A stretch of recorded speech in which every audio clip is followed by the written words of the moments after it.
Ama-situations akuyenza ukuthi ube bitter because Yes. ulimele from your soul. Eish. Now you're trying to make sense ukuthi mina wayengafani nabangani bami. Yebo. Kunomama kunobaba kune-structure esi-right bahlala endlini e-right thina sikhulele emkhukhwini. It does not make sense but still ngisayenza izinto zomhlaba ngisayiphuzela Oh, ngisayihambela. futhi. Yes. Oh, okay.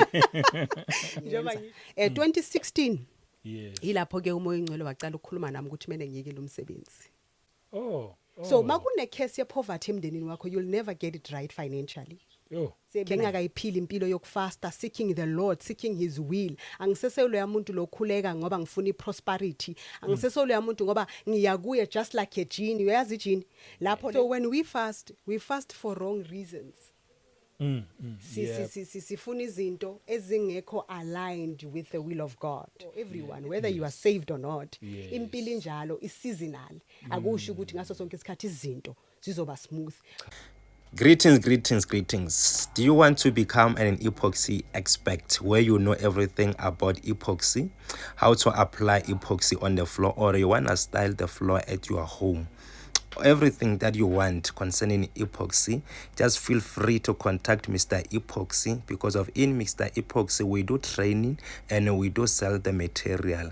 Our training is 3,850. It takes 2 days, theory and practical, and upon completion you get your certificate where you can apply everywhere you want. And we also have a stucco paint. Stucco paint is the epoxy that we apply on the wall. So even that one, we do have training. So for training is 1,500. It only takes 1 day. It is also a theory and practical. And even on that one, you also get the certificate. So, and everything that you want, whether you want material, you want training, or you want us to come and style your floor and do your floor, all kind of design, feel free to contact us on Mr. Epoxy. Our numbers are written here on the screen.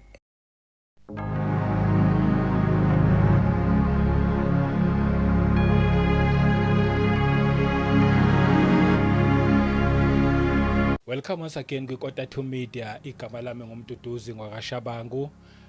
Sibonge ipresence kamoya ongcwele ekhona phakathi kwethu, siphinde sibingelela abangcwele endaweni zonke lafinyelela khona le message yeKota 2 Media. Mhlawumbe uyaqala ukuhlangana nale channel, ngizothi mina ungasashintshi ungayindawo la ekhaya sikhuluma indaba ezimnandi la, indaba ezithinta umuntu kanye noNkulunkulu, akukho kunye, azikho futhi ezinye indaba ezidlula lezo ngobumnandi. Siyabonga abazalwane ngokuthi na subscriber khulisa lo msebenzi, siyabonga ama comments amahle, siyabonga ngokuthi na like futhi, sibonge nje futhi nisazobukela nama advert nawo ayasiza somewhere. Ngiphinde ngibonge kakhulu nakuma channel members kuhle enikwenzayo ukusupporta lo msebenzi uthi uqhubeke phambili. Ngiyaye ngithanda ukuthi abantu ngibabonge, but ukhona baba wethu osezulwini yena wanibonga kakhulu nje ngakho konke. Sibonge nabakhulekayo nabadebe vele emaceleni ngesupport ehlukahlukene enilethayo. Inkosi ayinibusise ngamunye. Namhlanje angikho ngedwa, ngino Mrs. Lebu la Mapoulo. I hope ngisibiza kahle isibongo ngasibhedi. Mrs. Lebu Mapoulo ukhona phakathi kwethu, but ucela nje ukuthi avule ngomkhuleko. Yes. Before azosibingelela. Okay. Amen. Let us pray. Yes. Our Heavenly Father in heaven, we thank you, Lord, for this opportunity. Siyabonga nkulunkulu wami. Amen. Ngomusa ukuthi sifike lana. Nkulunkulu wami ngiyacela ukuthi umoya ingcwele ube khona ngaphakathi kwale ndawo. Nawe invite ipresence yakho, our Heavenly Father. Yes. Let it be you speaking through me, not me speaking amazwi wami. Kodwa nkulunkulu wami, I come before your throne as an empty vessel who is ready to hear from you, oh God. Speak to your children, oh Father. They are listening. Say whatever that you want to say in the name of Jesus Christ, Father God. We thank you, oh Father, and we bless this day, oh God, and we glorify your name, oh nkulunkulu wami, ngaba opportunities nange grace yakho ukuthi sibe khona lana. We thank you, oh Lord. We bless your holy name in Jesus' name that we pray. Amen. Amen and amen. Amen and amen. Siyabonga umkhuleko. Okay baba. Siyakwelcome futhi. Ngiyabonga kakhulu. Yebo, ngabulisa nje nawe kubabukeli bonke. Okay. Shalom to all the beautiful saints. Zekota to media. Amen. Ithandwa zezulu. Yebo. Yes, ngoba sithandiwe bazalwane. Siyabonga ukuthi uNkulunkulu asinikeze umuso ongaka ukuthi sibe futhi nama opportunities ukuthi sivele endaweni ezinje sizophakamisa udumo kuye ngoba yonke into esiyenzayo isenta uJesu Kriste. So thina sithunyiwe nje ukuthi sizoletha imilayezo kuye yena osithumile ukuphakamisa igama lakhe. Mina ngiyabonga ukuthi nami ngize ngifike lana ngoba nje bengihleze ngibheka kodwa bengazi ukuthi uNkulunkulu uzothi makathandile ke bese sekayangiletha la ekhaya. Ngiyabonga kakhulu babashabangu for welcome and ngiyabonga futhi nakuba ubukeli ukuthi bazo receive umlayezo uNkulunkulu awulethayo namhlanje. Amen. Sibonga kakhulu. Wamkelekile impela. Amen. Yebo. Yazi ngicela nje ukubuza this question. Because khona abanye abayifanela nami. Okay. Ngiyake nginothise ukubingelelana kwethu. Kwabanye ayibongwe, kwabanye greetings. Kwabanye ushalom uyasebenza kakhulu. Yebo. Uchaza kuthini? For someone ongazi nje. Mhlawumbe uyayibuza usanda kufika ensindisweni, uyabona abazalwane shalom shalom. Okay. Ilanguage enye engayazi. Uchazani? Shalom, if I'm not mistaken, can I just quickly search so that ingabi correct, but I think understanding yami shalom it means the peace of the Lord be upon you, but let us quickly search that ukuthi singabi in error. Yebo. Yes, it's Hebrew word meaning peace and completeness, wholeness, harmony, prosperity and well-being. Oh. So all of those things, when you say shalom, you're actually blessing that person with all of those things, with a peace, completeness, wholeness, harmony, prosperity, and well-being. Oh, shalom. Wow. All right. Yes. Yebo, ngihlala ngithi ngizobuza but ngicine ngabuzanga. Ngiyazi nami ngingaze researchela but ngiyangithanda nje ukuthi izinto ezifana lezi siyixoxe. Ngiyazi khona osizakalayo somewhere. Siyabonga kakhulu. Ngiyabonga baba. For siyaqala ke thina ukubona. Asikwazi asimazi uMrs Lebu Mapolo ukuthi ubani. Mhlambe ukuthi nje ukusipha a little bit of your background siziqhubekeke ke ngokholwa inkosi singene na kwi testimony yakho even na kwi message nje kulethe today. Okay. Yeah. All right. Ngiyabonga kakhulu. Igama lami nguLebohang Mapolo. Yeah. Ngivela eKatlehong. Amen. Enhlapho section ngikhulele khona. Oh. Yes. Yeah. Ngumntwana waka umama uPenny Sigwetsane ngifirstborn yakhe. Oh yeah. Ngiwumntwana nje okhulele ekhaya ngoba umama uyo wangithola ngisesemncane. I think umama bakana 15 years makangithola. So ngumntwana nje oye wakhulela ekhaya. Ngikhuliswe ugogo nabo mamncane nabo mamkhulu. Okay. So ngasho nje kuphela ukuthi ngikhuliswe nginabo mama abayi6. Oh. Yes. Okay, ubabiza kanjalo. Abomama bami ngoba bangikhulisile. Bekhona babakhona ngiyilento engiyo, it's because of those 6 women. Wow. Khona bakutshalile kimi whether it's bad or it's good. Kodwa kukhona bakutshalile kimi. So yebo nginabo mama abayi6 ngikhulele ekhaya ngizizukulu sokuqala saka mama umntawu ugogo akasekho ke kodwa. So walala. So yebo ngikholele khona eKatlehong ngifunde khona ngumntana nje waselokishini ungasho kanjalo. Yebo. And I am saved. And I am baptized with the Holy Spirit. I was called in a prophetic office. Oh, okay. Ungumprofeti. Yes. Amen. So uJesu ngiyamthanda kakhulu. Yeah. Wayiqoqa impilo yami. Yazi mangikhuluma ngegama lakhe ngivele nje ngibe nejoy in my heart because ungiqoqile. Yebo. uJesu wayihlenga inhliziyo yami wangihlanza ngaba yilento engiyiyo namhlanje. All the glory to him. Ngiyabonga kakhulu. So yebo ibackground yami yileyo ukuthi nguLebu and ngivele eKatlehong ngumuntu nje okhulele khona la around. Oh, okay. So ukukhula kwakho khula mawuthi nje uJesu waqoqa angibuze ngaleyo ndlela. Waqoqa kuphi? Baba masisonke singabantwana bakaNkulunkulu sivela somewhere sinama backgrounds siqala ezweni. yebo siqala ezweni. So bengumuntu nje ekukhuleni kwami njengoba bengikhulela ekhaya, ngikhule eindaweni ezi-different, ngesinye isikhathi ngamamkhulu, ngesinye isikhathi ngamamncane, ngesinye isikhathi ngagogo. Omama bonke labo, konke part abomama yabo laba yes, abawu-6, okay, yes. yeah. So there are different experiences ohlangabezana nazo Yeah. empilweni, okubhlungu okuhle njengoba ngishilo, Yeah. ukuthi nje futhi ebuncanini ekukhuleni uyahlukunyezwa, ukhula ngendlela engekho right. Thina sikhule ku poverty ke. Ngesinye isikhathi besingalala singadlanga. Ngesinye isikhathi nje sivele sivuke singazi ukuthi siyodlani namhlanje. We understand. Yeah. So ngumuntu nje okhule enhluphekweni, ekukhuleni kwami futhi ngilibele ngihlala from one place to the other.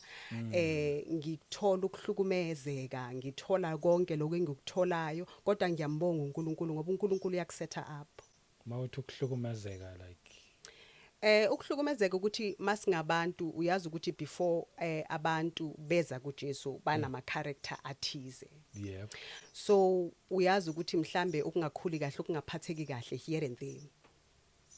Hlukumezeka mhlambe ngasho ukuthi I have been sexually molested, Oh.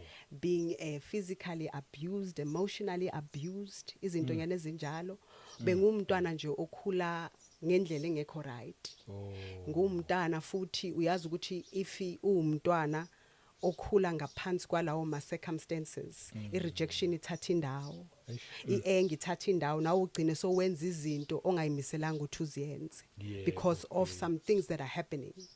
So ungasho nje kuphela ukuthi mangathi ngiyibiza in one word ngasho ukuthi i childhood trauma. Yeah. Uba abused, ukhula ku poverty, nawe awuzazi ukuthi ubani because now umama akekho present. I'm not here to expose or ukukhuluma kabi, but this is the part of the testimony ukuthi ubuyaphi uNkulunkulu ukuthathe ezintweni ezinjani, uNkulunkulu ukuthathe kusimo esinjani. So uma ukhula uthola lokho kuhlukumezeka, nawe uba traumatized, nawe uba ne-anger, nawe uba unakuzibuza ukuthi mina what have I done ukuthi uNkulunkulu angilethe emndenini onje. Yes. Do you understand? Yeah. Kanti only to find out that maso ukhulile ula ngikhona, that's when izinto ziqala ukwenza sense ukuthi this was a setup from the beginning. Oh. Njengo Joseph, you remember uJoseph abobhuti bakhe waba nephupho, makaqeda ukubachazela iphupho lakhe babe sabadiscuss amongst themselves ukuthi lona ngathi ucabanga ukuthi ungcono ukudlula thina, so masivele nje siqede ngaye. Bengasiyibo, there was a spirit influencing them to act that way because uSathani knew the purpose of the Lord empilweni kaJoseph. Yes. Yes. So ngiyacabanga ukuthi kuwo wonke umntana kaNkulunkulu ozile waba saved uqale somewhere just like Joseph. Unayi i-background yokuthi ngikhule kabhlungu, ngikhule ngihlukunyezwa, kuyokwayenzeka this ama experience nje awekho mnandi. Kodwa ngiyacabanga ukuthi njengoba ngisho ngithi it was a setup from the beginning. Not to say ukuthi uNkulunkulu mhlambe akasithandi, kodwa usipreparela for his purpose. Yes, it's not going to make sense at the beginning, but mawulubela uya ukhula uyezwa uyabona ukuthi oh, so this was the purpose of the Lord ukuthi ngikuthole lokho engikutholayo. Mangeza ngikhulume mhlambe nomntwana omncane oyi teenager o experience the very same things engiz experienceile, ngizokwazi ukumunderstand, ngizokwazi ukuthi ngimnikeze the word of counsel ngoba ngine experience ngibuya lapho. Yes. Yes. So this was the setup from the Lord so that ngikwazi ukuthi abezemva kwami ngikwazi ukubasiza ukuthi ukhona uJesu ophilisayo, ukhona futhi okukhiphayo ezimweni. Amen. Kezwakala. Amen. Yes. So that's why ngisho ngiyibeka ngaleyo ndlela ukuthi now it makes sense that it was a setup from the beginning. Ekukhuleni kwami ukuthi ngikhule ngiyilo umuntu loyo, ngikhule kulawo ama situations anjalo ke, ama situation akulethela itrauma, ama situations akuyenza ukuthi ube angry, ama situations akuyenza ukuthi ube bitter because ulimele from your soul. Now you trying to make sense ukuthi mina wayengafani nabangani bami. Kunomama kunobaba, kune structure esi right, bahlala endlini right, thina sikhulele emkhukhwini. It does not make sense, but but I keep on hearing people saying that uNkulunkulu khona, but mina ngimboni. There was a time there lapho bengihleli, I remember uNkulunkulu bakangikhumbuza futhi, I think while back while I was in my prayer closet ngikhuleka. Ngimbhekile ugogo wami ngizibuza ukuthi waze wahlupheka kangaka intombi yomuntu wenzeni kangaka. Kuthi inhlupheko le ridiculous babushabangu lokho ukuthi ungakhoni nokwazi ukuthi uyodlani malishoni ilanga. And I'm looking at this woman, I'm asking myself ukuthi wenzani kangaka ukuthi uNkulunkulu akuflathele kangaka. So kukho konke okwenzekayo empilweni whether ebuncanini the experience esiba nazo ukuthi khona lapho siya khona. And remember the enemy knows you. Usathana uyakwazi ekuveleni kwakho ukwazi usesesiswini ukuthi wena uzowenza ini. So mawuphuma saka prepare iarmy yakhe ukuthi azo distract the purpose of the Lord. Yes. Amen. Nguzwa kahle. Yes. So ngasho nje kuphela ukuthi I think and I know ukuthi nababukeli they can relate a story ukuthi sonke singabantwana bakaNkulunkulu sinaso istory saka Joseph empilweni yethu. Ukuthi uNkulunkulu siqala somewhere sithole lokho esiktholayo and then bese sekayeza ke umkhululi wazo zonke izinto uJesu Christ akuhile akumende akuyenze whole from your soul. Amen.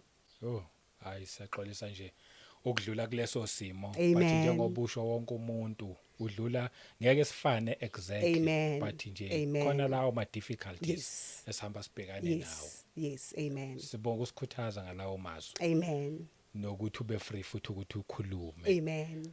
Then usuyahamba ke uhlangana noJesu ozokukhipha kuyo yonke lento. Uhlangana kanjani nalenkosi yethu? Okay. Yeah. So ekukhulweni kwami ke lapho I think besingisese ku primary school. Umamncane wami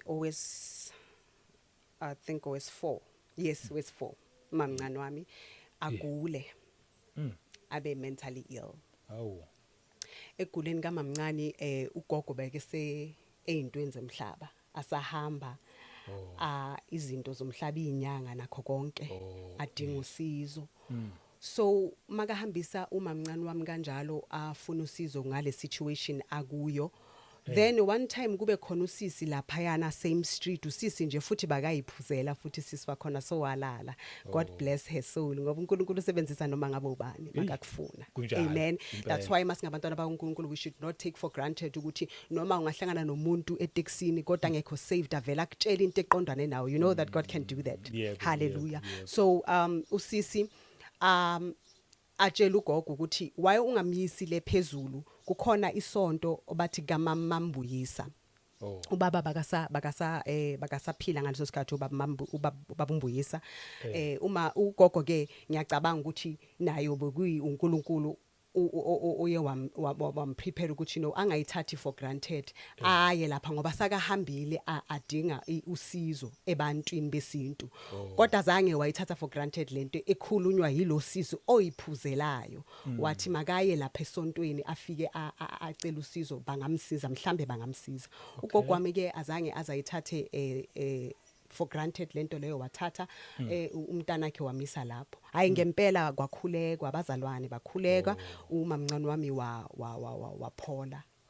She got delivered. And that's how we were called as a family ku salvation. Sambona lo Jesu Kristo ophilisayo, lo Jesu Kristo oshintsha izimo. So kwaqala lapho ke ugogo ke waqala ke ijeni yakhe no Jesu Christ ngaleyo ndlela leyo. So ngiyakhula ke ngikhulela esontweni. Ngikhulela esontweni uyazi ukuthi ke ngisho nje ngithi I was a church goer. Ngoba besiye esontweni ngoba angithi sijwayele ekhaya every Sunday siyahamba siye esontweni and then I was a church goer ngikhule lapho ngibe kuma teens ngikhule ngize ngibe mdala ngisebenze ngibele ngiyela nje esontweni ngikhuleka nje ngikukhula nje ngiku salvation ngiyamaza uJesu ngiyezwa abantu bayafakaza ngaye but mina ngingamtholi. Yebo.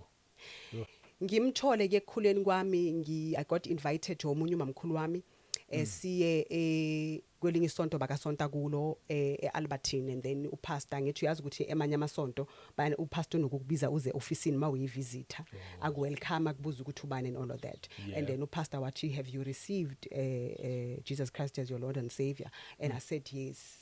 I said no, I didn't. Pardon. I said no, I didn't. And waqala lapho ke wangireceive Jesus Christ. Ngiyababona abantu kuma conferences ezayo masisonta. Is it fine for me to ukuthi ngisho igama lesonto or it's fine. It's fine. A faith mission. Oh, yeah. Abantu bayaya kuma altar calls, abantu bayenza kodwa mina cha angakayi. Angiba namahloni because abantu engisonta nabo bazi mina bangibona every time ngisesontweni kodwa angaka amukela uJesu Kristu njengoNkosi nomsindisi. Okay. Yeah. So okay, ngiyamamukela uJesu ku pastor loyo bengi invitewe esontweni, and then that was it, but still bengisese ngisayenza izinto zomhlaba ngisayiphuzela. Ngisayihambela. Yes. Oh, okay. Njengoba ngisho wabashaba ukuthi siqala somewhere before sifike lapho sikhona. That's why give me sensitive indaba yokuthi mangikhuluma ngepassion futhi nangothando indaba yokuthi uJesu wayiqoqa impilo yami. Ngoba ngempela wayiqoqa impilo yami. Yeah, impela. Excuse me. So ngimamukela uJesu kodwa ngilibele ngiyiphilela impilo yami ngiyiphuzela ngihambela le nale ngijolela ngenza konke. Ngisahamba ke kanjalo ngize ngihambe futhi ngiyosonta eBeulah Christian Church ilapho ngaba baptized khona ngamamukela futhi uJesu ngoba angithi uyazi ukuthi emasontweni wethu awungeni ungena ama classes cala before baptism, and they teach you the salvation and you have to receive uJesu Kristu njengenkosi nomsindisi and then before uzoba baptized. So ngamamukela futhi uJesu Kristu ngaba baptized, but still ngaya emhlabeni. Ushintsho wangaluzwa ngisho kanjalo. Ushintsho belingakafiki kimi. Ngiyenzela into zami, ngisebenza, ngenza konke ngilibele ngiphila lempilo engiphilayo. Then 2015, if I'm not mistaken, 2015 I started, there was this edge kusho khona ukuthi beyikhona le seed kimi. Mangilebele ngiye emasontweni I could relate bekhona abantu uyazi ukuthi makuba nama conferences khona abantu abavele bakhulume ku soul yakho vele usho ukuthi labantu bakhuluma nami. You understand? Ngiyacabanga ukuthi bakhona abantu ozothi mawukhuluma or nabantu abezayo la ekhaya bazonikeza i-testimony bakhona umunye wathi yes i-testimony yakhe yafana neyami. Now you feel conviction ukuthi yes this person is speaking to me, this person is speaking directly to my soul. 2015 kube ne-edge kimi ukuthi I need to be serious about the Lord. Ngisasebenza ke ayingibe umuntu osebenzayo lapho bengisebenzela khona ke benginesikhathi eside ngiyi1. So ilapho ke umoya ongcwele bakatholana nami ngisho ukuthi man there's an edge kimi eshoyo ukuthi kumele ukuthi ngibe serious ngoNkulunkulu. Yazi baba bengithi noma ngabe ngiphuzile utshwala ne noma ngabe ngihleli ngiyi1 bengikhala ngizizwa ukuthi kukhona lento le ekhona kodwa angazi angikho satisfied. Yebo ngithi mina ngiyajabula ngiyazijabulisa kodwa akufinyeleli lapho kumele ukuthi kufikelele khona. At the end of it all I'm still sad. At the end of it all I'm still miserable. Kukhona lokho okushodayo. Yebo impela. Ngikhumbula ngelilanga ngivuka ekseni ngiyilungiselela ukuya emsebenzini ngiyibheke esipilini ngisayidweba ngakhuluma nami ngathi ngiyazi ukuthi mina ngiyogcina kuphi ngiyogcina kuye uJesu Kristu. That's what I've said. Izolo kakhona bengubushaya kakhulu. Ngisese nebhabhalazi. Ngiyilungiselela ukuya emsebenzini. Kodwa I spoke to myself and say ngiyazi ukuthi mina ngiyogcina kuphi. Ngiyogcina kuye. Uyazwisisa. Yebo. So kulawo ke 2015 I started being serious sengiqala ukufasta sengithenga le Bible lami leli lineminyaka linami libuya kude nami ke le Bible mangithutha ngiya la endaweni ezi different ngihamba nalo. Ngiyabonga kakhulu futhi kuNkulunkulu ngaleli Bible lami. So ngaqala ke ngayifundisa ngafunda iBible ngamamela ama lona ama YouTube channels akhuluma ngegospel bengisalandela ubaba uTD Jakes kakhulu. Bengithanda imfundiso zakhe back then. Uyabona ngilibele ngikhula ngilibele ngiyenza. 2016 ilapho ke umoya ongcwele wacala ukukhuluma nami ukuthi mene ngiyeke lo msebenzi. kodwa ke kuyekeni kwami umsebenzi hey nami nje kuhlangahlangene babishabangu ama Yep. finances ami awekho stable Oh. angizazi ukuthi ngiyemuva ngiyaphambili Ulokhu yasebenza. ngilebele ngiyasebenza kodwa nje ayikho into ephathekayo into engathi mhlambe nayi nginayo Yebo. uyazwisisa ayingitshela ukuthi hayi man unyanga ngipostpone ngithi hayi unyaka mhlambe ozayo I'll be okay unyaka ozayo I'll be okay not knowing ukuthi ekhaya kimi ku bloodline kune case ye poverty so makune case ye poverty emndenini wakho you'll never get it right financially Yo. can I say that again Yep. mawu ne case upon ifamily yakho ku bloodline yakho ye Hey. poverty Yes. you will never get your finances right bengakakwazi ke lokho ukuthi ikhona I case ekhona upon my family eza ne poverty Okay. so ngiyazama babishabangu ngiyazama ngiyaboleka ngapha nangapha ngiyenzani ngiyaboleka ngizama ukubesha kodwa akuhlangani ngisho ukuthi makube nyawuyekela umsebenzi ngizodlana Yebo. labantwana bami engibabhekile bazodla ini Yo.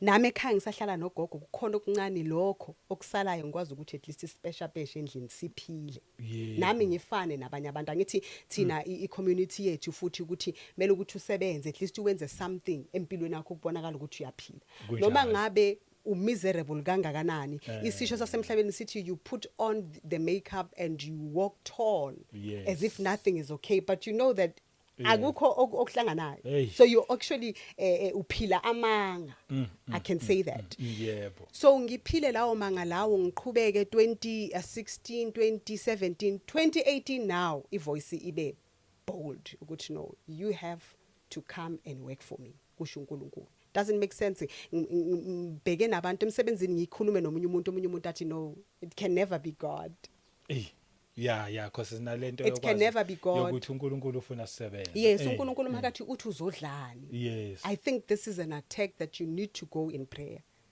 and I did go to prayer and ngibuza uNkulunkulu ukuthi no man I'm hearing voices I don't think it's you Yebo. iqhubeke le voice isho ukuthi yekela ngikubekela umsebenzi owami Yebo. you understand Yes. okay ngizwe ukuthi mana lento le ilibele iyakhula stronger and stronger 2018 ngiyenza decision ukuthi okay you know what ngoba nami futhi angihlanganelwa maybe it's one of the reasons ukuthi why uNkulunkulu anganginikezi I breakthrough ngikhulekela kangaka and please ungicela ukuthi uunderstand ukuthi nasesontweni ngiyanikela I pay my tithe Yes. ngomuntu osiza abantu ngomuntu onje umuntu odingayo ngiyamsiza Yebo. I'm expecting God nayo ukuthi alethe breakthrough because I'm doing the way angithi manje masehamba sikhonza silalela abafundisi kuphela asiziphi isikhathi sokuthi sifundizwe Yebo. Yakuso. so mina ngiyazi ukuthi my season is coming because abafundisi bayeza ngama conferences ngama Good Friday but your season is now I have been waiting for my season Eish. until now ngingakatholi ilona ngingakatholi iqiniso ukuthi uNkulunkulu uthi akayibless into dysfunctional you don't know you're not a good steward you don't know how to manage your finances but you're expecting God to bless you Ngeke. iBhayibheli liyasho in the book of Psalms ukuthi my blessings does not add sorrow Yeah, okay. so manje uthola kanjani iblessing kaNkulunkulu ukusoro Hey. ungaka babu shabangu hama debit orders awekho mnandi uyakolota here and there but you saying that this is my season ngisamile ke kanjalo ngiyabona ukuthi hayi akuhlangana kulungi Yeah. ngiyakhuleka ngenza konke but akulungi so mhlambe let me obey the voice of the Lord ngizwe ukuthi ngempela vele mele nguyekele umsebenzi Yebo.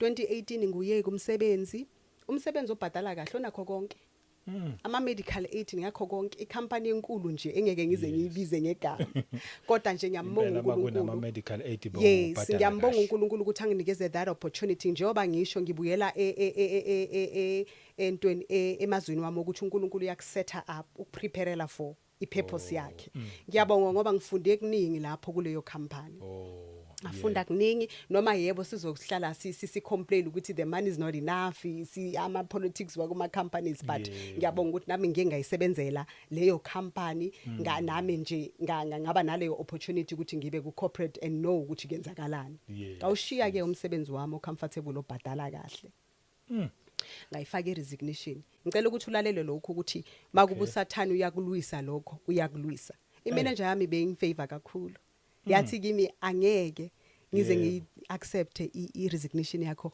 not unless uthola umsebenzi omusha I had to lie. I repented, bazalwane. I repented bangibele ngikhula enkosini ngathi ngicela ngiyaxolisa uNkulunkulu because bekumele bengizwa le edge ukuthi no man I need to leave my job ngoba sengiba uncomfortable nami sengiyayibona izinto eziningi engizifaceayo ukuthi no vele lokhu kusho khona ukuthi kumele nguye kumsebenzi hayi ngimtshela ukuthi no ngithola umsebenzi kuphi and then athi kimi okay fine if uthola umsebenzi it's fine congratulations and siyabonga ngasebenza kuleyo company 12 years impela wasebenza 12 years ngawushiya phansi umsebenzi ufibe uthembekile lokho ukuthi azangafuni nokuthi unga resign yebo ukuyimisela kakhulu futhi nokuthanda umsebenzi wakho yebo washo ukuthi angeke ngikunikeze ngeke ngiaccept iresignation yakho makube awuthola ngomunye umsebenzi ngasho ukuthi hayi ngutholile umsebenzi of which that was a lie and then wangikhulela kanjalo ke so mina in my mind I'm thinking ukuthi mangiyekela umsebenzi hayi manje ngine experience mhlambe ngonyaka angeke kuphela unyaka ngawutholanga umsebenzi okay kuwena kusasa khona futhi into yokuphinda uthola okunye ukuthi hayi mhlambe this is my breakthrough ngempela mhlambe ngithole lawo masenti ngipeshe lapha yana bese ngiqala afresh with a clean credit okay kanti ngisazohlala 2018 2019 2021 2020 2021 22 23 24 25 I'm still here angaze nguthola umsebenzi yebo okay ekuqhubekeni kwami lokho ngizitshela ukuthi ngihambise ama CV ngiapply lokhyana hlale phansi ngelinye ilanga ekamereni ngiyi1 ngimbuza uNkulunkulu ukuthi ipurpose yami empilweni yini kodwa ngiyezwa ukuthi kimi emoyeni ngifuna ukukwazi bengihamba ngikhonza ngizwa abantu bathi you are the alpha and the omega you are the great I am you are Abba but I want to know you nami ngifuna ukuba ne description yami ngawe ubani wena kimi yebo that's when ke mina noNkulunkulu saqala ukuba ne relationship uNkulunkulu wangibiza waze wangitshela ukuthi ufuna ukuthi ngiphume esontweni I remember ngelinye ilanga I had a dream kule sonto bengihamba kulo bengikhonza kulo in this dream sihlezi esontweni sihlezi and then kune pulpit stage okay and then in this dream there was a woman agcoke impahla I think uyazazi le impahla zase Egypt ezi sexy lezi seductive okay lezi zama chain and everything that woman was dancing like seductively ku pulpit adansa manje ngiyazibuza ukuthi what is this in the church ngoba this woman is dancing like uyabona ukuthi uwenza ama sexual moves and all of that ekseni mangivuka ngiyabuza baba le phupho lisho ukuthini uthi that is the spirit that is operating within the church the spirit of Jezebel yep so uNkulunkulu wangibiza in isolation ukuthi okay ngicela ukuthi ube isolated and seek me and seek the truth and seek my will for your life and seek the kingdom of God that's when my relationship started with God ngifunda izwi ngikhuleka ngifasta ngisika the Holy Spirit umoya engcwele uyongifundisila izwi bazalwane ngaphandle komoya engcwele ngeke si understand the things of the spirit even the word of God because thina sizofunda izwi carnally thinking that it's okay for us to be in our sins ngoba thina sizofunda iBhayibheli sithi but uJesu Christ died for us so we can get away with everything every sin esiphatheka kuyo uJesu Christ negazi lakhe liyaswasha impilo bengiyiphila ngoba into engayizwa kuthiwa uJesu wangifela therefore I can go on and sip on something I can go on and gallivant with friends ngihambe nabantu ngiyenze konke okungekho right ngibe nama relationship ngaphandle ukuthi ngishade It's Yeah. okay. uNkulunkulu uya understand. You know, when you are in your sins, uSatan uyakuhlebela athi mina, I don't think it's a big deal. I don't think uNkulunkulu uyayiminda. And uNkulunkulu uyazi ukuthi thina inyama yethu ayikho saved. That's Yes. why uJesu Kristu athi the spirit is willing but the flesh is too weak. But Yes. that is not an excuse for you to remain the same. Because uma umtholile uJesu Kristu yena uqobo lwakhe wamampela, the lamb that was hung on the pole Yeah. in the book of Revelation basho kanjalo, he is the only lamb that was hung on a pole. Hallelujah. Amen. Baso umtholile impilo yakhe iyaguquka, you will never be the same. Can I say that again? Uma uNkulunkulu umtholile yena uJesu Kristu wamampela, Yes. you will never remain the same. You're not going to make excuses and say, hayi man uNkulunkulu uyazi ukuthi mina ngiyazithandela iwine. Yeah. And futhi uNkulunkulu akanankinga ngoba naku washo ukuthi thatha isip for health reasons ye wine ukuthi ube right. But it doesn't make sense that how can uNkulunkulu athi akafuni ukuthi okay wena ungayiphuzela uthi wena uyayiphuzela but not to get drunk. But the real reason yokuthi uphuze is to get drunk. So don't play like that and say hayi mina ngizothi nami ngeke ngize ngisukele iwine ngazi ukuthi ngiphuma kuphi ngotshwana. Yeah. Ngivele ngithi ha uNkulunkulu uJesu Kristu ngisho noma ngithatha iHoly Communion angiphuzi mina iwine ene alcohol. Because ngiyazi ukuthi izongithemta yokuthi amani if elolo ngiphuza isiphe iwine. I don't think God minds, but so tipsy, so drunk. But the Bible says that the only time uba drunk is to be drunk in the spirit, not ukuthi uphuza utshwala. Yes. So uma umuntu wenyama uvele uyawathola ama excuses ukuthi ubback up isini yakho because you are comfortable and the enemy is telling you ukuthi hayi uJesu Kristu uyakuthanda kakhulu. But the question is umuntu mamthanda mele ukuthi umdisobey. For example, if you are a parent, abantwana bakho bayakuthanda. Yep. Ngoba wena abantwana bakho uyabathanda. Ngoba wena uyabathanda kakhulu, you allow them to disobey you. It's the same thing with Father. If simthanda sithi yes siyamthanda uJesu siyamthanda uNkulunkulu but we continue disobeying uNkulunkulu. Some of us iziningi izinto uNkulunkulu athe siziyeke but we thinking no man. Yeah. Asifuna ukuziyeka. Asifuna ukuziyeka ngoba uNkulunkulu uyazwisisa uNkulunkulu onothando. Yeah. Mhlambe ithi sibheke masisese lapho kuthando. Sibheke i 1 Corinthians 13 ngicela ukuthi ungifundele isihloko sakho kule version oyiphethe. Like it the greatest gift. It's the greatest gift. Like it's love is indispensable. Oh. That is 1 Corinthians 13. Yes. Okay. Lana ngizoqala ukuthi si qale ku 4. Okay. Ngifunde. Yes, please. It like love suffers long and is kind. Love does not envy. Love does not parade itself. Is not puffed up. 5. Does not behave rudely.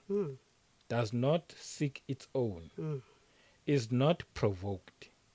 Thinks no evil. 6. Does not rejoice in iniquity, but rejoices in the truth. 7. Bears all things, believes all things, hopes all things, endures all things. 8. Love never fails. Ngicela ukuthi sibambe lapho.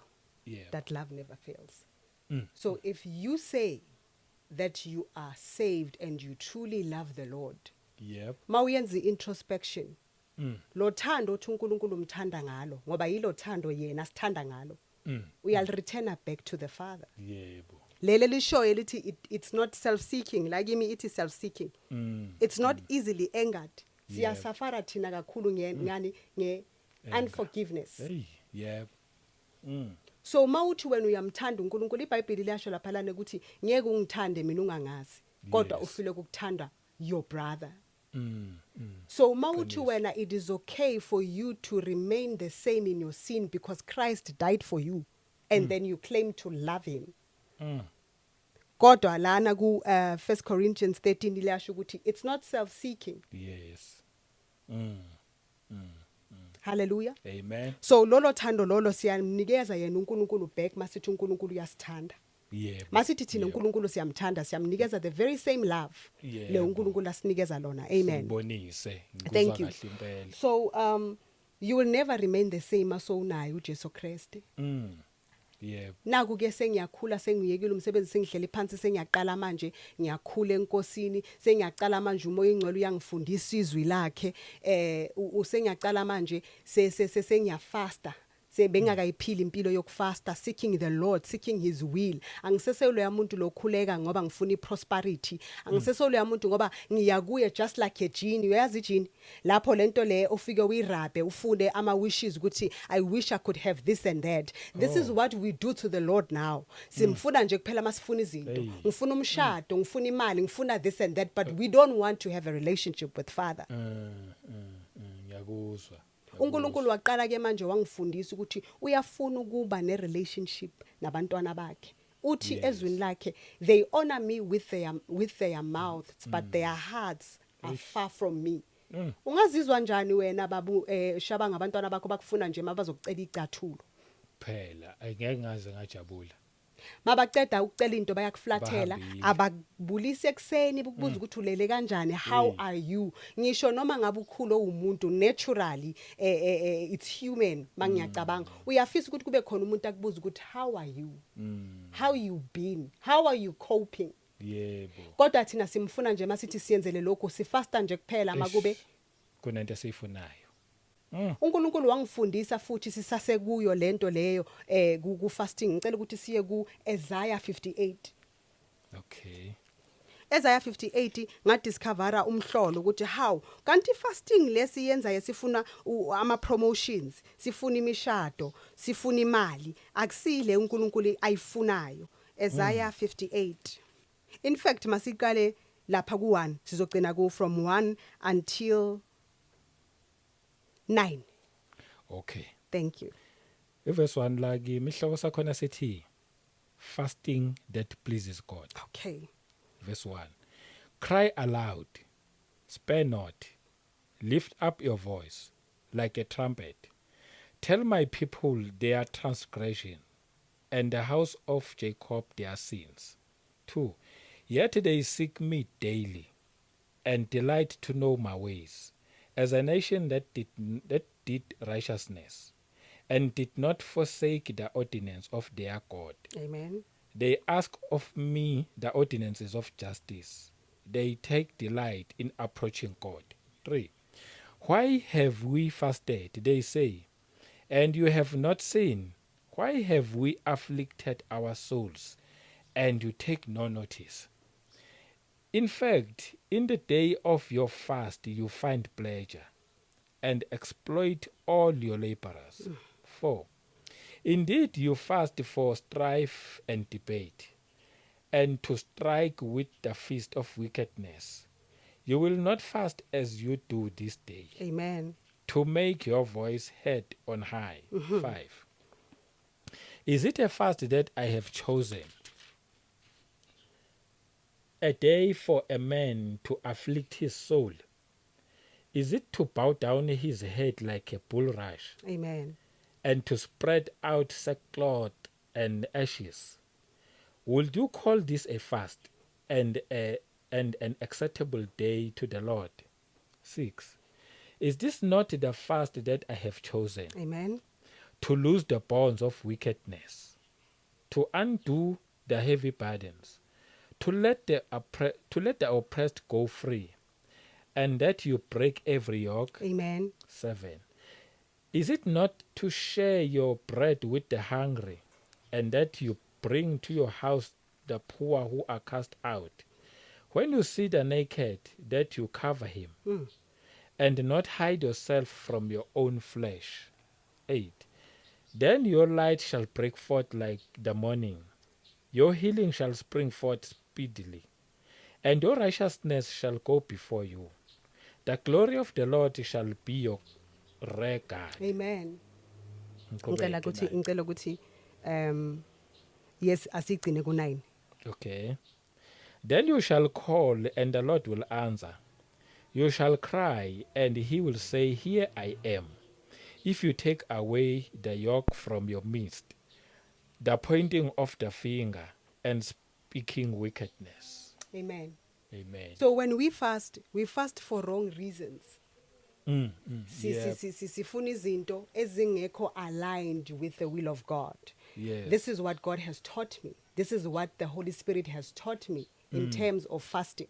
Uyazi Okay. ukuthi uma ufasta you must give and clothe the naked. Yebo. You should feed those who are hungry.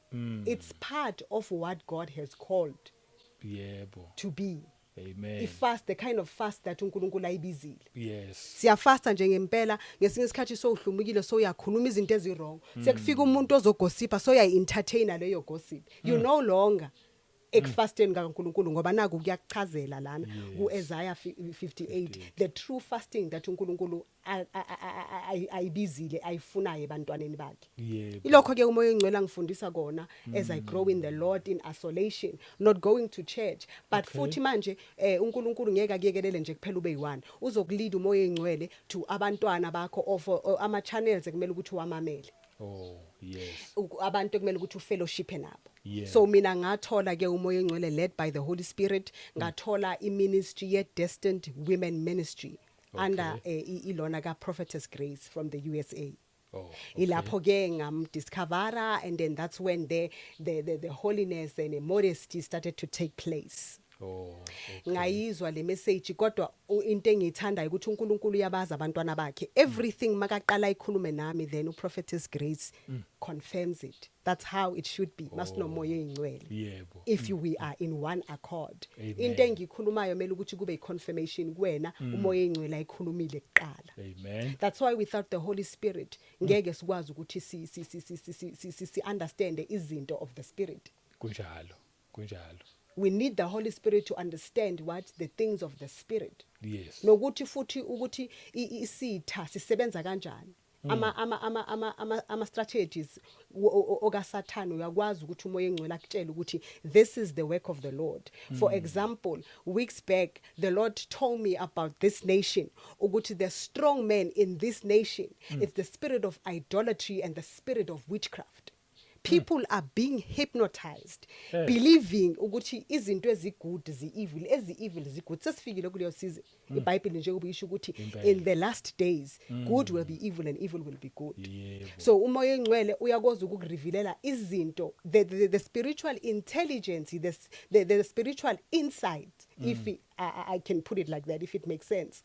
Ngeke uzazi izinto zomoya. iBhayibheli lithi my children are lacking are perishing because of lack of knowledge. Yes. Ufana nabantu mabaya empini amasoja uarmy abayi nje bayo attacker bangazi ukuthi isitha sabo Yeah.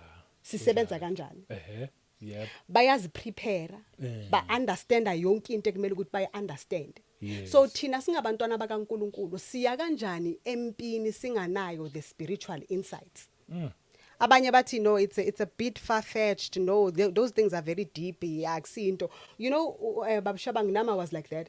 Bengu umzalwane onjalo ongafuni nje ukuzwa ngamademoni those things were too far-fetched for me. Angikho interested entweni njalo amademoni mawamukela uJesu Kriste ayikho into ekumele ukuthi uware ngayo uvela uthi nje ngegama lika Jesu as if like ilotion ozigcobisa ngayo ngakho konke lapho uhamba khona uzovela uthi ngegama lika Jesu and they obey. Yes, the name of the Lord is powerful because the Bible says every knee shall bow. Yes. At the name of Jesus every knee shall bow and every mouth should confess that Jesus Christ is Lord. Hallelujah. Amen. But akusho ukuthi akumelanga kumele ukuthi sibe ignorant ngezinto zakamoya.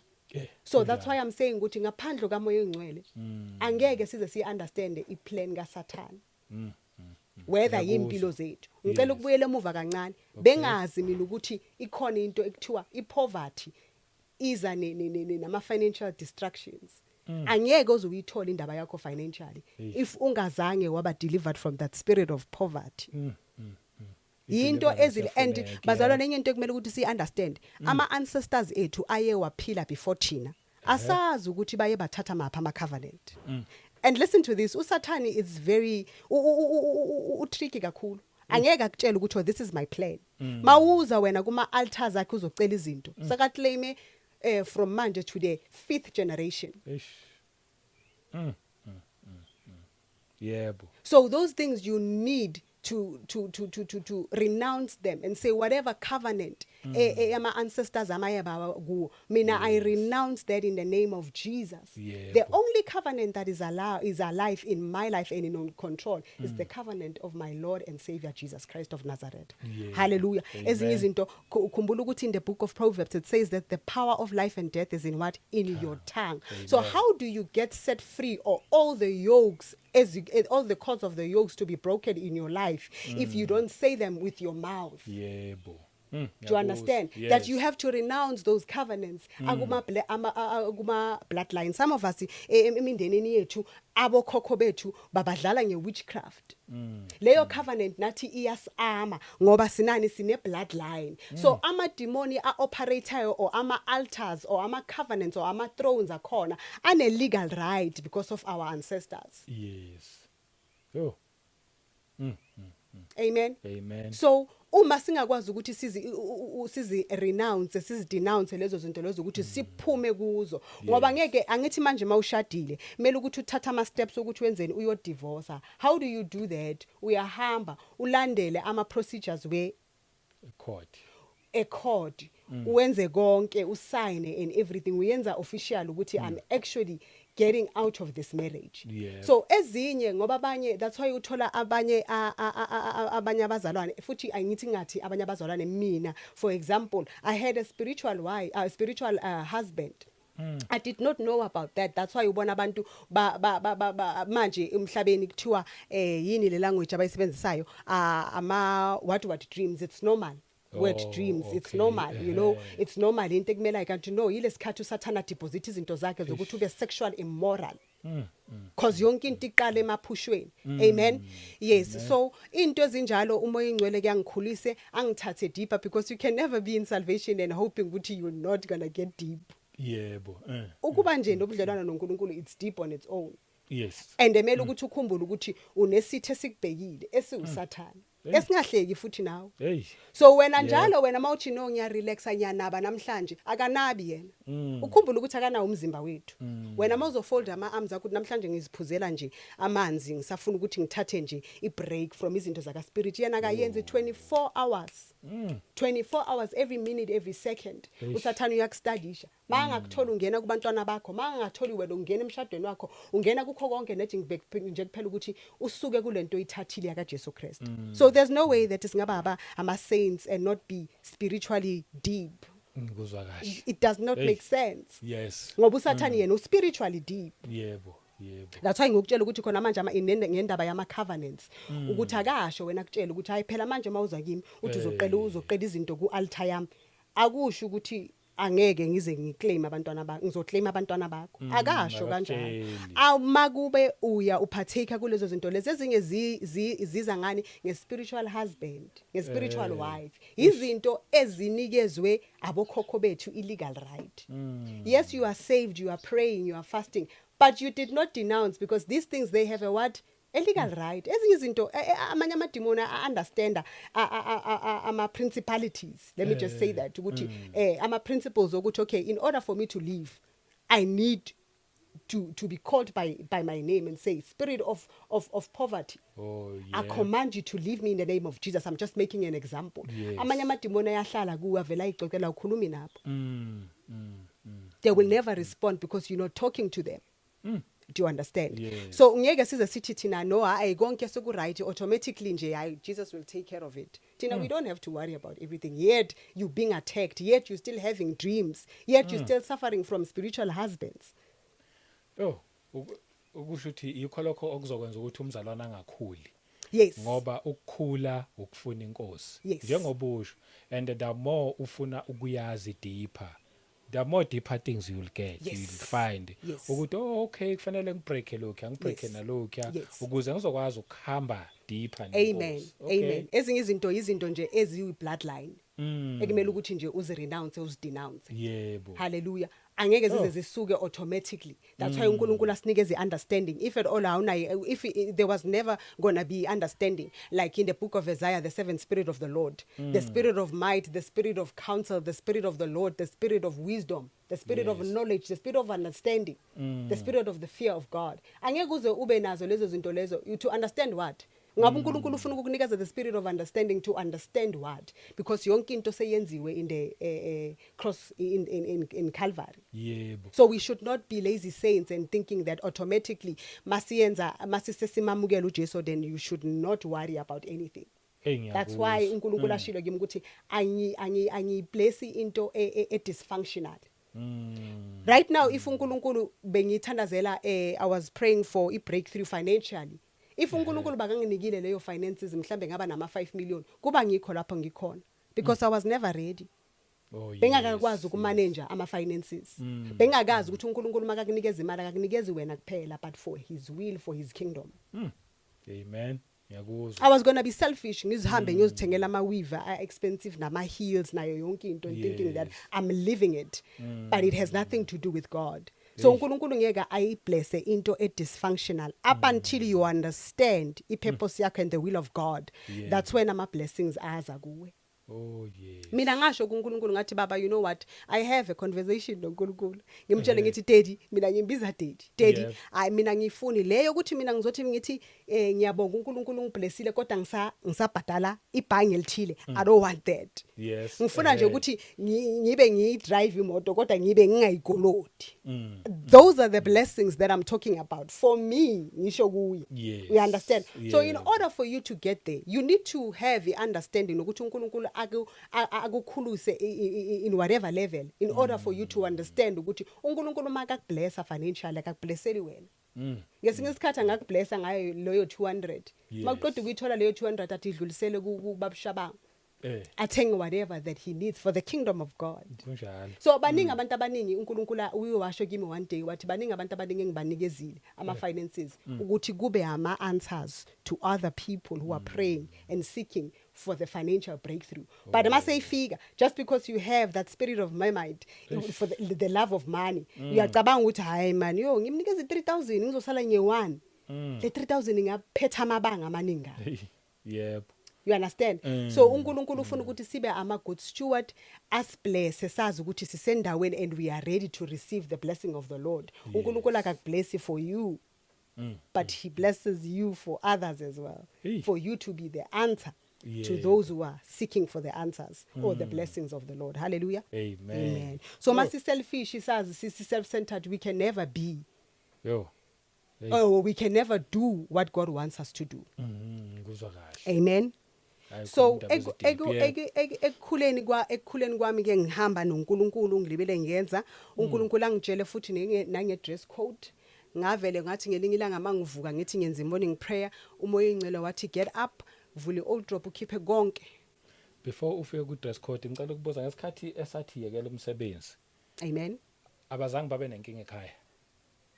Ohlala nabo. Ekhaya ngiyacabanga ukuthi baba nayo inkinga ngoba akekho umuntu okeweza kimi ozongitshela ukuthi hawu sengazuke kumsebenzi. Oh, okay. And futhi lezi zinto zenzakala nini after ugogo aqeda ukuhamba. Ngoba ngiyacabanga ukuthi if ugogo bakasese khona bengeke avume. Oh, bakazovela ngitshele nje ukuthi cha awukwazi uthola lapho umsebenzi. Yes, nami ngize ngiyibone ukuthi no, but it makes sense. Why vele kumele ukuthi hayi yimi mhlambe ngidelusional or something. Oh. Yes. Excuse me.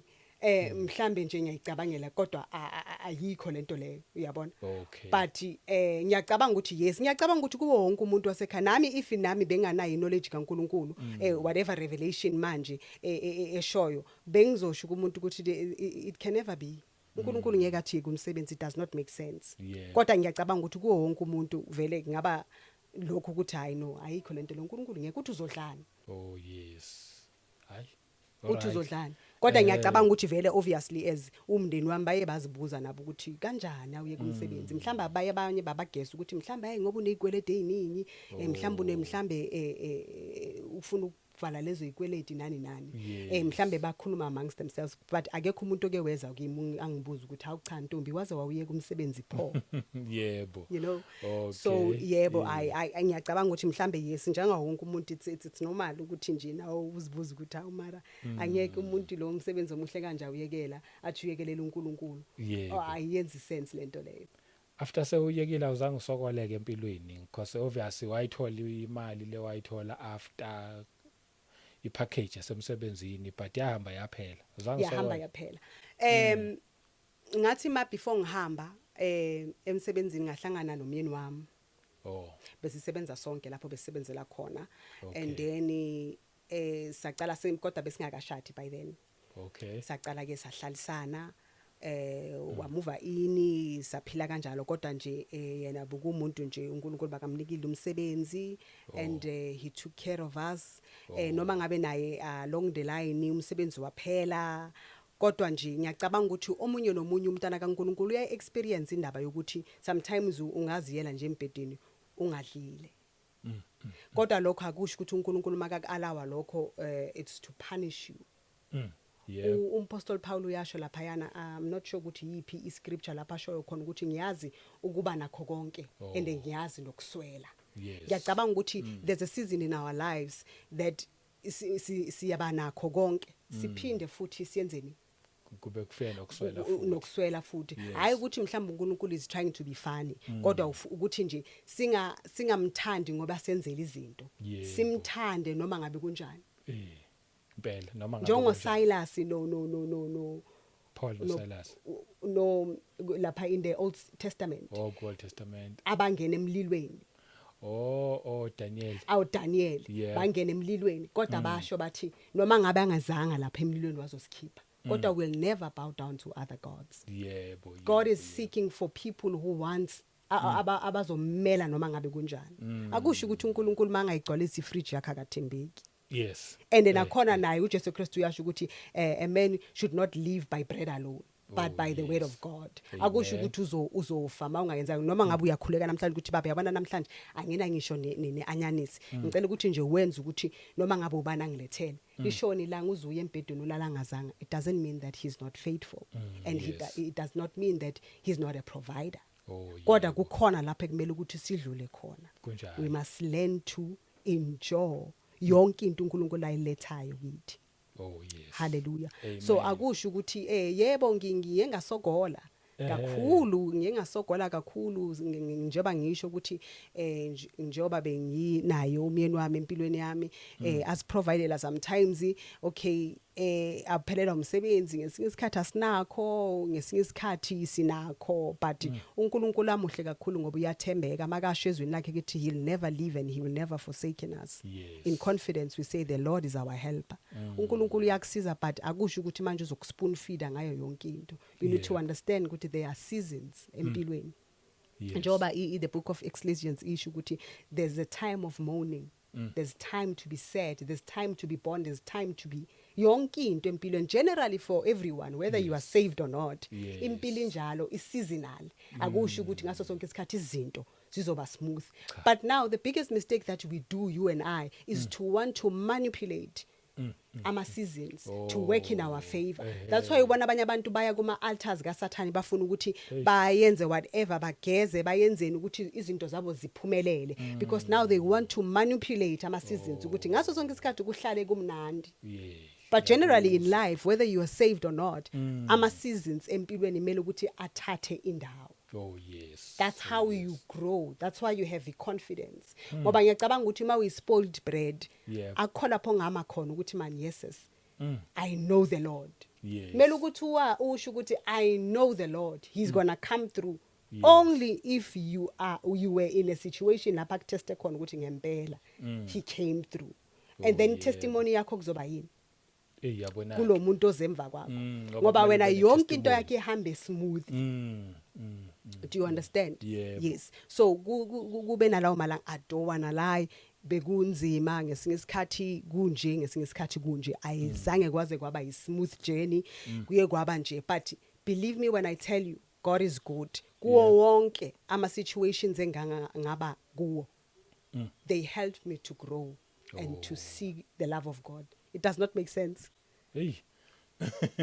It does make sense. Kubhlungu to be able to love the Lord no matter what. Nali liyasho izwi ku Corinthians 1 Corinthians 13 Yes. the indispensable love ukuthi it does not keep the record of wrong. It's not proud. The real love uNkulunkulu lela ngithanda ngalo nami ngimthanda bakangifundisa ukumthanda Yeah. ngingamiyenza ijini ukuthi ngizoza kuye mangithi ngicela unginikeze lokhu unginikeze lokhu and then mase ngikutholile uNkulunkulu kodwa uyasithanda kakhulu. That's why ngeke aze akubusise ungakabi ready. He gets you ready first. Yes. That's why azodila ngecharacter yakho. Renew your mind. Yeah. In order ukuthi nawe noma ngaba kubusise uyazi ukuthi uwenzela yena. Njengoba ashilo mina kube bekukudala lokhuyana before bengizosho ukuthi there's no way. Why mina kumele ukuthi ngithola izibusiso ngifasta ngihlukumezeka. Maqeda bese imali engizoyithola bese ngiyoyinikeza ubabushabango. It does not make sense. I suffered. Yep. Yimi bengisogola ngenza lokhuyana lokhuyana. But why kumele ukuthi ngizonikeza ubabushabango ngoba manje nakho you understand? Yes. Bengakabi mature to understand the ways of the Lord. Yes. That's why azokuthatha akufundise yena ukuthi umuntu onjani. Ngoba wena mawusokhona kuye usowuthatha isiqu sakhe. So ufana naye, ubona izinto njengoba abona ngayo. Uthanda abantu ngendlela abathanda ngayo. Yes. You understand? Yes. U understand izinto ngendlela uNkulunkulu understanda ngazo. Ngoba manje wenzani isiqu sakhe sikuwe. You understand? Yes. So uNkulunkulu yakuthatha kancane kancane akuyenzisa ama steps. So mina ngiyambonga kakhulu in my isolation ngengakhula ngamazi uNkulunkulu ukuthi uNkulunkulu onjani ngezinto, the will and the true identity, because mawulibela ukukhulu uNkulunkulu yakutshela i-identity yakho yamampela. Seyibuyela kule yandaba leyo ukuthi umoya oyingcwele angisukumise athi khipha konke okungekho right, because manje urepresenta the kingdom of heaven. Okay. So manje sekumele ukuthi izinto zenze njani zishintshe. Ukwenza kwakho, ukugqoka kwakho, yonke into iyashintsha. I mean, when the Holy Spirit comes inside of you, uyakufundisa izinto uNkulunkulu angazifuni. Ngiyakuzwa. Cela ukuphazamisa. Amen. Siqede for today. Okay. Sizokwazi ukuthi siyiqhube. Okay. So iqhuba la usukhona njengamanje nje siye phambili. Okay. Mhlawumbe izophinda ingene naleya part leya yokuthi waphuma nasemasontweni. Yes. Yeah, kodwa mangabe sesibuya ku part 2 okwamanje sicela ukuthi siyivalelana nje. Imnandi impela lenkulumo, imnandi singayiqhubeka isiqhubile, kodwa manje yazi indaba zemnandi siyixoxe siyishiye nje sibekele futhi elinye ilanga siphinde futhi silokho sibuyela kuzona. Siyabonga buhle ufakazo obulethile bunamandla. Ukhuluma mangikulalela mina ukhuluma ngokuba deep kuNkulunkulu. Ukhuluma ukuthi asizi kuNkulunkulu siphelele lapha ya ngathini entry level yokwamukela uJesu. Kuyangenwa deep phakathi ube ne relationship naye la ufika uthole khona konke lokho kufanele ukwazi between wena noNkulunkulu. Lokho othi sobuya ke sesiyiqhubha futhi siyaphambili. Mhlawumbe amazwi akho okugcina nje ke sesiyivala. Mina engakusho uyamuzwa uma ngabe umuntu ehamba noNkulunkulu ukuthi wenze njani. Kunezinto uNkulunkulu mhlawumbe thina esiyibona zilungile futhi ngempela azisona isono, like ukusebenza. Ukusebenza into enhle akusona isono. Yes, that's true. Nje mawusebenza usupport ifamily yakho, only to find out ukuthi kanti uNkulunkulu unenye ipurpose for wena. Hayi lokho kwenzayo kuyosebenza. But uyokuthola kanjani lokho? Qala yamukela uJesu abe inkosi nomsindisi wokuphila kwakho. That's the entry level. Even kwalokho ke bese ufuna yena kuhambe naye uyokudirector uthole your main purpose yokuba kwakho la emhlabeni. Mina lokho engakusho mhlambe nawe amazwi akho okugcina mhlambe nama contacts for someone already osezwile nje uthi yazini mhlambe ngifuna nje ukuthi akangiguide lapha nalapha. Amen. Mina amazwi wami okugcina bazalwana kusokugcina kodwa singasho kanjalo for today ukuthi let us seek the Holy Spirit. Ngaphandle kwamoya oyingcwele angeke size understand lutho. Ngaphandle kwamoya oyingcwele ngeke size understand izinto zomoya. That's why uJesu Kristu wathi I'm not leaving you alone, but I'm leaving you with the Holy Spirit, who will be your helper, your teacher, your advocate, who will remind you of all things. Ilokho engakusho ukuthi let us seek the Holy Spirit. Ngaphandle kwamoya oyingcwele angeke senze lutho. Enye into futhi bazalwane izwi lakhe. His word is him. You're seeking a direction. You're seeking a conviction. You're seeking to know him. You're seeking your wealth. You're seeking a direction ngempilo yakho. You will find it in his word. You will find it in yonke into yakho. Ushilo ukuthi thina imanual yethu yile. izwi Yes. lakhe yonke into oyenzile. Mina I've never went to a Bible school, izwi ngilifundiswe umoya engcwele. Amen. Ngahlala phansi ngathatha ama notes, umoya engcwele wangifundisa izwi lakhe. Do you know ukuthi babushabanga ukuthi ungafunda i Psalms 91 ngay30, Yeah. but you will get 30 different revelations. Yes, I know. That's how powerful Yeah. the word of God is. Angeke uze you won't get bored. Yes. Yonke into yintsha mawuyifunda noma ngabe iscripture uyasazi noma ngabe Psalms 23, you start realizing that this psalm is very powerful. This psalm personally, this psalm ishintsha izimo empilweni yethu. Yeah. Do you understand? Yes. That's when you get to understand, and that's when you get to know him, Hey. who is God of everything, who created the heaven and the earth. Yeah. And that's where you find your true identity in Hey. Christ. Oh, yini Because amandla lesho. ukuzalwa uze emndenini, that does not mean that that's who you are. But mawusondelana noNkulunkulu, izwi lithi draw nearer to me and I will draw nearer to you. Yebo. Do you understand that? It doesn't say draw nearer to me. And then it doesn't say ukuthi uNkulunkulu uzodraw nearer to you or wena bese uyasondela. Uthi wena you start first the steps and draw nearer to him. So if you want to be deeper with the Lord and uthola ama revelations are deep ngoNkulunkulu, you draw nearer to him. How do you do that? By seeking the Holy Spirit. And futhi before ngivala, ngicela ukukhulekela lo nalo okhulekela the baptism of the Holy Spirit. I pray that you receive the baptism of the Holy Spirit in your life. I pray that you receive the baptism of the Holy Spirit. Ngoba manje ngaphandle kamoya engcwele. Yes. Ngiyilento engiyiyo namhlanje is because of the Holy Spirit. Amen. Hallelujah. Amen. So let us seek the Lord and let us Yeah. love him, because izwi lithi if you love me, you will obey my commands. Jesu Yebo. Kristu usho kanjalo. If you love me, if uyakhuluma nawe athi yeke izinto ezithize ziyeke mntana sekhaya, Yebo. it's not for God, but it is for your own good. Kunjalo. Ziningi izinto uNkulunkulu angiyekise zona. Ithi mangithi mhlambe 3 months down the line, and then things start making sense, that's why the Lord said I must live here and this and that. Oh, Hallelujah. Yes. Amen. Amen. Thank you. Ofuna ukukuthinta somewhere ma contact. Okay, Yebo. ongafuna ukungithinta sisizane emzimbeni kaKristu, ngoba bazalwane kumele sisizane. Angeke futhi uze uwenze wena wedwa. Yeah. That's why uJesu Kristu athi yibody kaKristu. Excuse me. Phone is slow kakhulu, excuse me saints. Okay. Or ilawa na esiqhumana ngawo. Yiwona? Yes, yiwo kanye. Okay, u077. Yes. Okay, okay. 077 393 668. Oh, okay. Yaze yaba buhlungu igcine 666 kodwa mina ngene. Ay, yazi ke. Yes, those are my Yebo. contacts. Oh, I'm available like Yebo. ngayo yonke into umntana sekhaya afuna ukuthi asizakale kuyo. I also provide counseling. Oh. Yes, I okay. do. Sisayenza sisakhule enkosini sisizane. Yep. Any other questions ezinto ongazi understand, I'm here. Oh yes. Hayi cha, siyabonga kakhulu.